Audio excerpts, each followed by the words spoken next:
All right, here we are. Toyota Corolla Cross. Hey, my name is Nick. Oh, Chris is popping the hood. Chris Welcome to the jungle. is popping. We popped the hood. You see these little clips? Poof. Boop.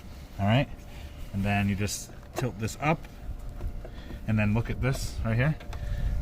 This just pulls out of there. Okay, and now we could reach under and grab the old filter. It's looking pretty shabby, very shabby indeed. Old new one, looking not as shabby.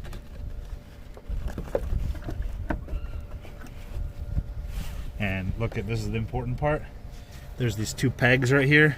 You gotta push down and then slide them in, and then you push the whole thing down. Look out for that one. Okay, so that's the air filter. Do the wiper blades next. Why don't you give us a thumbs up? Ting. Got Chris's proof of his approval, seal of approval. Damn.